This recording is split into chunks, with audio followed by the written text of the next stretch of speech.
Hai Sobat Jernih Hijau, selamat datang kembali di channel Jernih Hijau dalam konten Bertahan Hidup.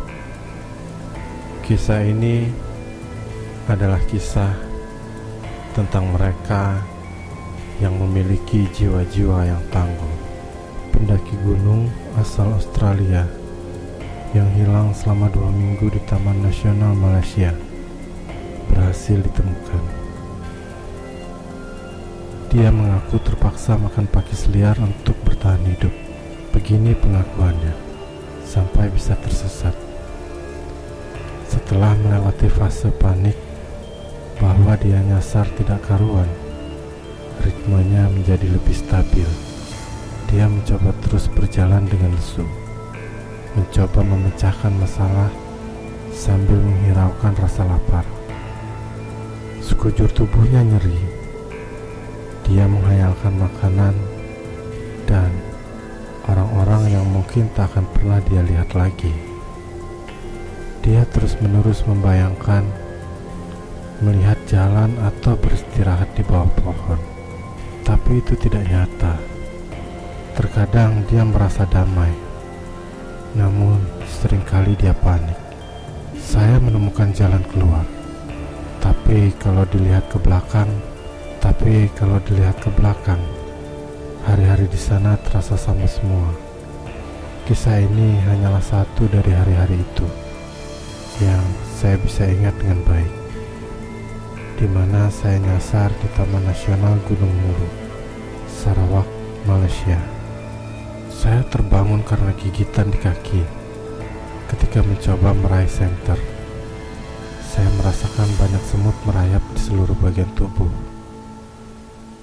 Oh, please lah, pergi. Saya ngomong sendiri, mencoba mengusir mereka. Saya hanya ingin istirahat. Kalaupun saya ingin menyalakan senter sekarang, saya tahu senternya hanya akan menyala sebentar. Baterainya nyaris habis. Jemari saya menggapai batu kecil. Ini upaya pertahanan diri. Saya mulai menggerus semut-semut yang mencoba mendekat sebelum mereka menggigit saya. Senter saya mati nyala,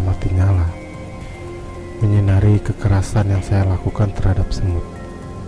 Saya letakkan kembali senter di atas kepala dan mencoba mencari posisi nyaman untuk tidur. Luka-luka di betis terasa pedih, tapi itu tidak ada apa-apanya dibandingkan nyeri di kaki. Lebih cepat menelusuri sungai dibanding mencari arah di dalam hutan. Sepatu saya robek, menggores telapak kaki. Akibatnya kaki saya infeksi. Rasanya nyut-nyutan bila dipaksa berjalan. Dan setelah lewat sehari, mulai berbau busuk. Solusi satu-satunya hanyalah kembali tidur, kembali ke alam bawah sadar. Saya berangkat ke Sarawak, Malaysia awal Agustus 2016 setelah kehilangan pekerjaan di Queensland. Saya bukan dipecat loh. Hanya saja suatu hari bos besar saya datang ke kantor dan memutuskan udahan aja. Bisnis yang saya jalankan selama 3,5 tahun, pekerjaan yang membuat saya pindah ke Queensland, kolaps alias bangkrut. Mungkin kedengarannya saya jengkel, tapi sebetulnya saya merasa lega. Daripada terburu-buru mencari pekerjaan lain, saya memutuskan jalan-jalan sejenak, menimbang ulang prioritas hidup, dan menetapkan apa sih yang sebenarnya saya inginkan dalam hidup. Jadi saya memesan tiket pesawat ke Malaysia, yang kemudian membuat saya membolang hanya berbekal ransel di Sarawak selama hampir 3 bulan. Akhirnya saya terdampar di Taman Nasional Mulu. Etnis di Sarawak amat beragam. Daerah ini terdapat para Melayu, beberapa kelompok Tionghoa, dan warga suku Dayak yang merupakan penduduk pribumi. Setiap etnis punya sejarah unik mereka masing-masing di Kalimantan. Orang-orang Dayak mengikuti tradisi dan hidup di daerah pedalaman dengan suku mereka sendiri, bahasa mereka sendiri, pakaian tradisional yang khas, dan makanan yang tak punya bandingan. Menurut saya, semua makanan Dayak enak-enak. Karena senang berkumpul bersama orang-orang di sana, serta menyukai pemandangannya, saya memutuskan pergi ke Taman Nasional dengan niat mendaki hingga puncak Gunung Mulu yang tingginya sekitar 2.400 meter di atas permukaan laut. Awalnya saya ingin sampai puncak dalam waktu sehari, atau ya sehari semalam deh. Di Tasmania saya sudah sering naik gunung, jadi saya kira gampang, sehari juga kelar. Intinya saya sombong di saat saya mestinya siaga dan penuh persiapan. Pada tengah hari di hari pertama, saya tiba di camp tertinggi. Karena hujan deras, saya memutuskan menginap semalaman di pondok kayu sebelum naik ke puncak di pagi hari. Saya menghabiskan semua makanan perbekalan sebelum tidur. Subuh-subuh, saya berangkat menuju puncak. Proses sampai di sana cukup mudah, dan setelah potret sana sini, saya kembali pulang. Disinilah keadaan mulai menjadi carut marut. Berjarak beberapa kilometer dari tujuan, saya salah belok. Beberapa sungai melintasi jalan setapak. Sekeras apapun saya mengingat jalan pulang, saya tidak menemukan jalannya.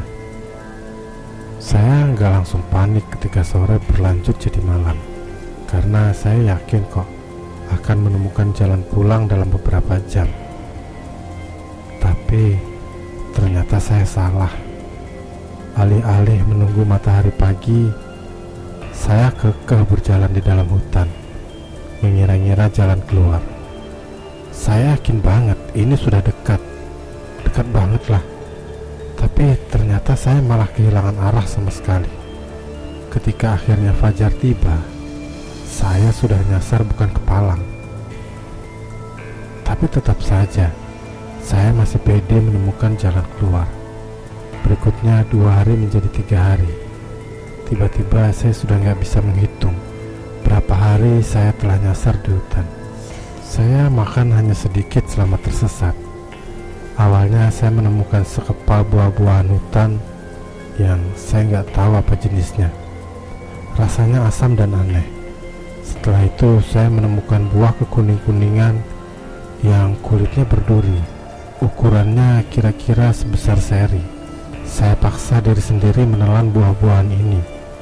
Untuk menghilangkan rasa getirnya, saya menegak air yang saya kumpulkan dari sungai-sungai sepanjang perjalanan.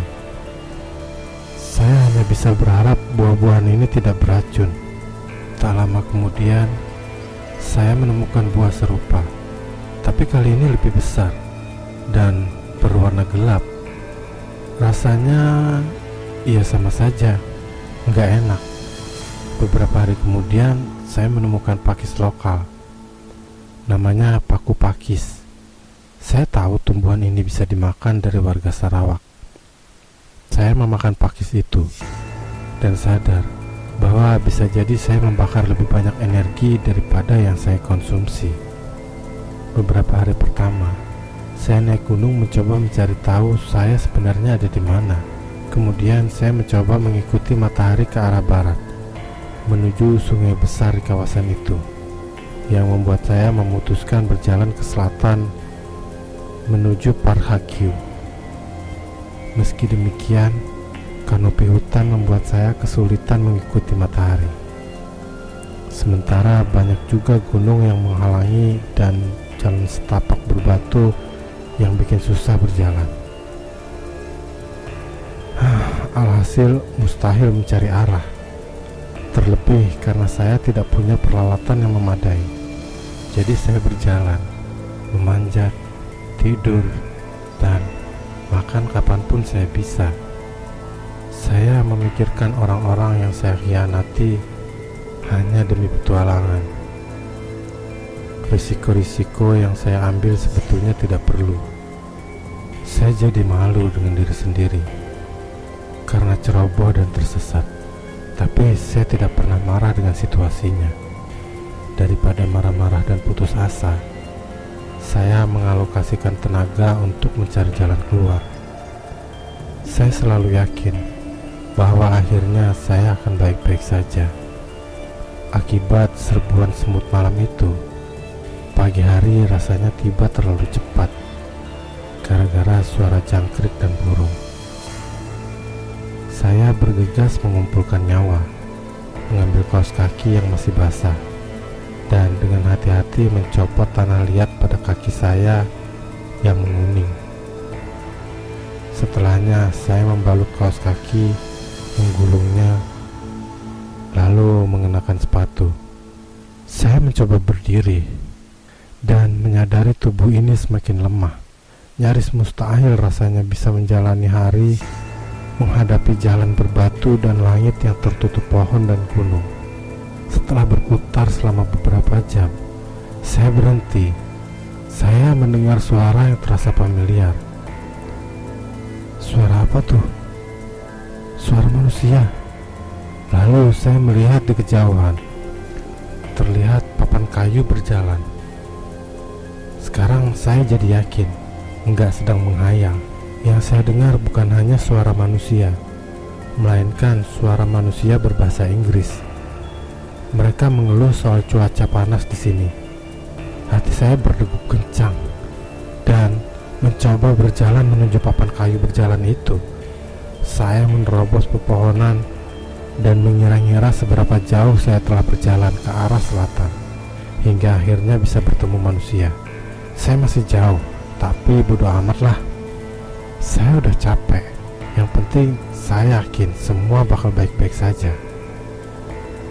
Ternyata lagi-lagi saya salah. Ketika saya semakin dekat, saya menyadari bahwa papan kayu berjalan itu hanyalah pohon tumbang. Tolong!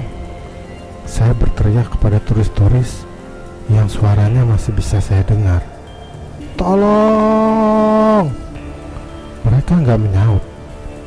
Anjir lah, kenapa sih nggak nyaut? Apa mereka tidak sadar saya benar-benar butuh pertolongan? Please! Saya berteriak lagi. Kemudian saya berteriak lagi dengan lebih memelas. Please! Tak ada yang menjawab. Tidak ada papan kayu berjalan lagi, apalagi turis di sekitar saya. Saya delusi dan tentu saja masih tersesat. Pada momen itulah saya perlahan merasa tak mungkin dapat diselamatkan. Gaskell kemudian ditemukan oleh tim pencari Malaysia pada Selasa tanggal 1 bulan 11 2016. Jelas saya sungguh kelaparan, tapi selain itu saya benar-benar senang karena masih hidup. Saya semakin lemah setiap hari. Pada akhirnya saya cukup khawatir tidak akan merayakan ulang tahun ke-26 saya.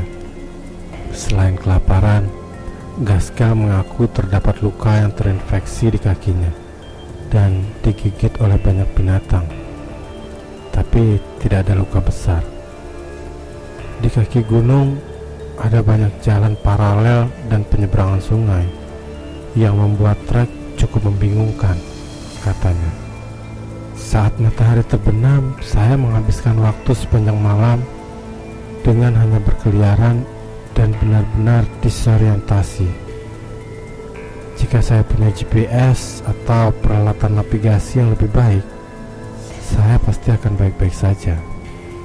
Tapi pendakian saya itu benar-benar sangat bodoh. Namun dia mengatakan masih ingin melanjutkan perjalanannya di Sarawak dan Sabah. Tamat. Itu tadi cerita dari Andrew Gaskell. Tidak sedikit sejarah dan cerita-cerita para pendaki yang hilang dan meninggal di gunung. dan hanya sebagian dari mereka yang berhasil selamat untuk menceritakan kisahnya kepada kita. Kisah-kisah yang mereka ceritakan wajib untuk kita jadikan pelajaran dalam mendaki. Sampai jumpa lagi di channel Jernih Hijau dalam konten berikutnya. Dan jangan lupa subscribe, like, share cerita ini ke teman-teman kalian untuk dijadikan pelajaran. Terima kasih.